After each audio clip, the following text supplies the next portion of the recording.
And my name's Jeff. Welcome back to our morning show, Daybreak. Glad to have on the phones with us Mayor-elect for Rehoboth Beach, Stan Mills. Good morning, Stan. Good morning, Jeff. Glad to be here. Thank you. And publicly, I have to say congratulations. What a win it was for you. I thought you were going to win, but not by that margin. It's almost 300 votes. Yes, thank you. You know, this was a hard election to gauge and have any feelings about, but I felt good from the beginning.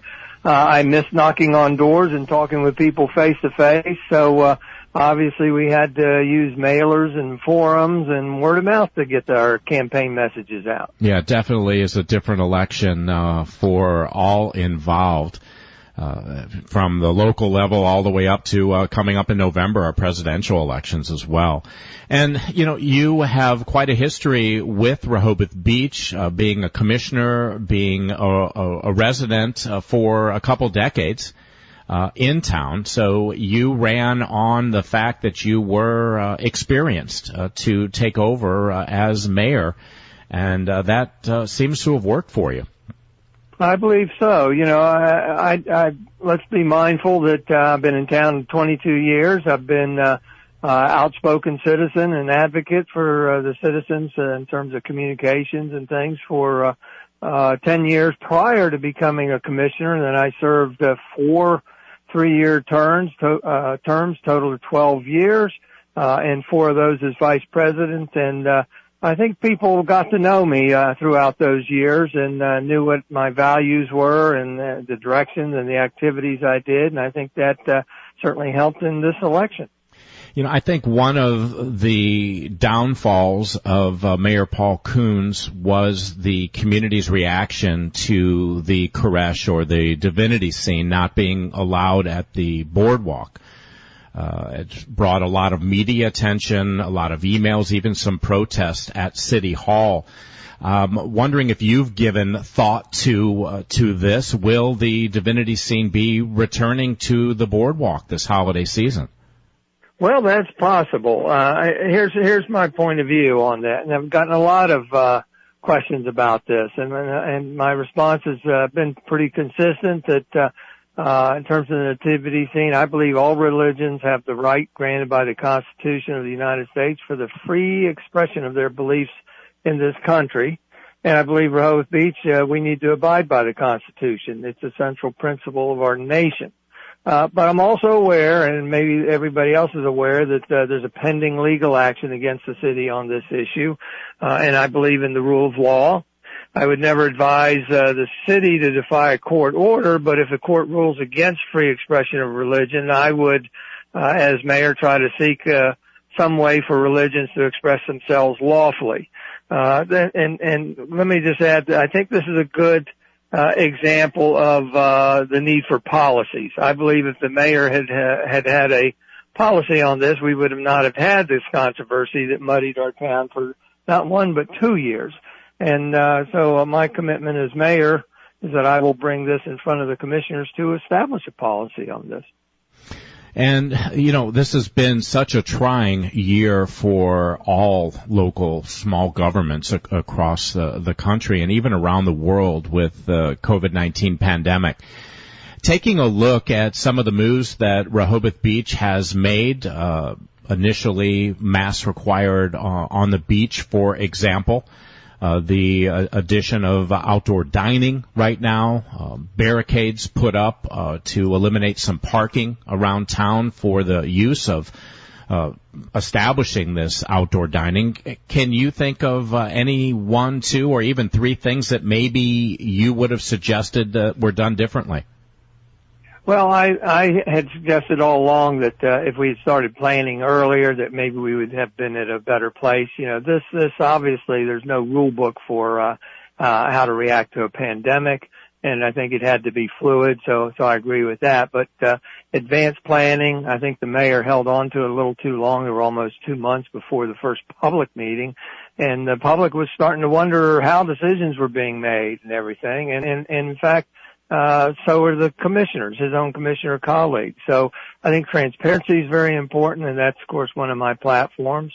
But overall, the pandemic is going to be continue to be in the forefront and something that we have to take a look at. Under the umbrella of the pandemic, I think are 3 or 4 things that come to mind. One is health and safety of our residents, employees, business operators, and visitors is tantamount. That's number one, and that's why we're mandating the wearing of masks and facial scarves in all public places except for when suntanning on the beach. That's one. The other thing is we've got to ensure financial stability of our own government. With visitation down, Jeff, our revenues are down. In particular, parking revenues are down, and so we've got to reexamine our budget, cut back on capital projects, and yet maintain our high level of maintenance and services. And the other thing is we want to try to maintain the viability of our businesses in town as best we can through some of those measures that you mentioned. One of the things that I've talked all along about is bringing more stakeholders to the table, actually sitting at the table with us.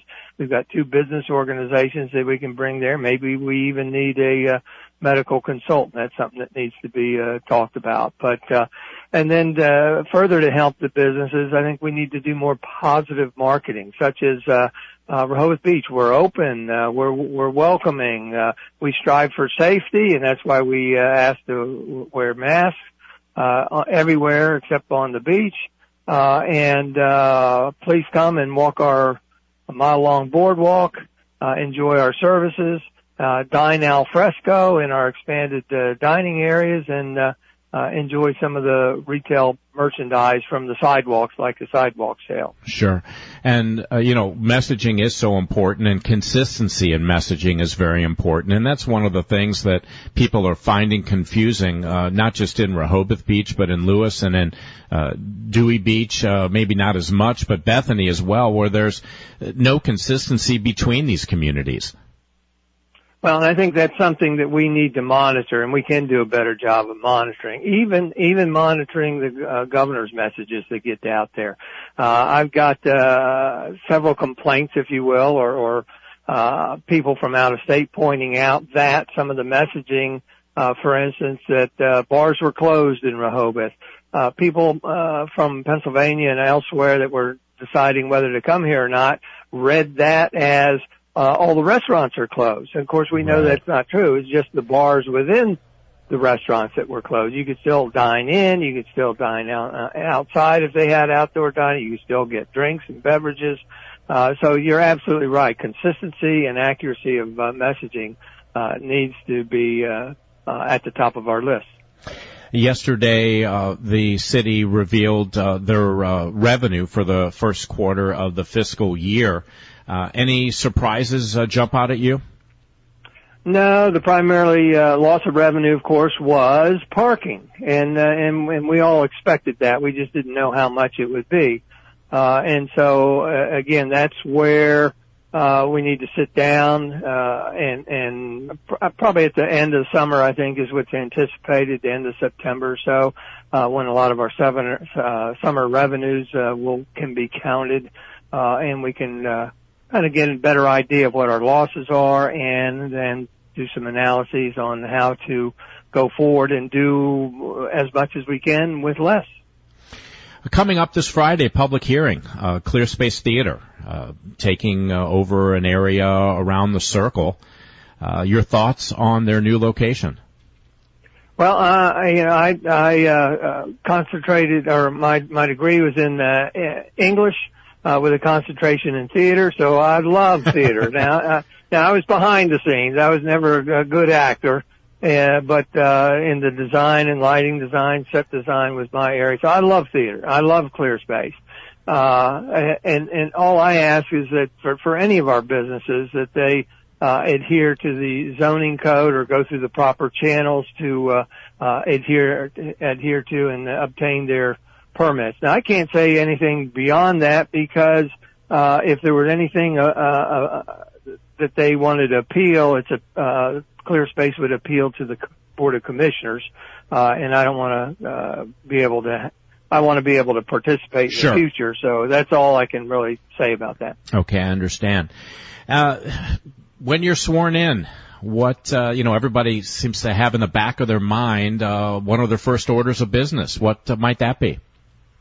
Well, swearing in is September 18th, I believe, at a afternoon meeting. And of course, with my experience and the experience actually of the two other elected commissioners, we'll join another experienced set of commissioners and have a good team hit the ground running. Again, we already talked about ongoing needs to look at the pandemic and impacts on Rehoboth Beach. But beyond that, for me, we've got some anniversary dates coming up for committee memberships, committees, commissions, and boards. We're going to need to be taking a look at those anniversary dates and see who wants to be reappointed or who doesn't get reappointed, who's stepping down. And that'd be a good moment to solicit new membership. So if there's any citizens out there that want to get on committees, commissions, or boards, they need to go online to cityrehoboth.com. Take a look at all our committees, and it's got listed on there their mission statements and membership and some of their job scopes, if you will. So we'll take a look at that. We've also got two matters that were on recent agendas that at the meeting yesterday, the mayor deferred two issues to the new administration, and those specifically are zoning changes on the docket for definition of gross floor area and floor area ratio, and also exclusion of subterranean parking. And those are both the zoning issues that we'll need to take a look at. And beyond that, we'll be waiting anxiously for the Planning Commission to give us a first draft and ask for feedback on the comprehensive development plan that's currently being updated, and we'll be anxious to comment on that, and at some point in the future be able to write up an implementation plan and discuss budgeting for it. Well, very good. Stan Mills, Mayor-elect, Rehoboth Beach, thank you for joining us this morning, and we hope to be able to continue these chats after you're sworn in. Indeed, I would enjoy that, Jeff. Thank you very much. You're welcome. You take care.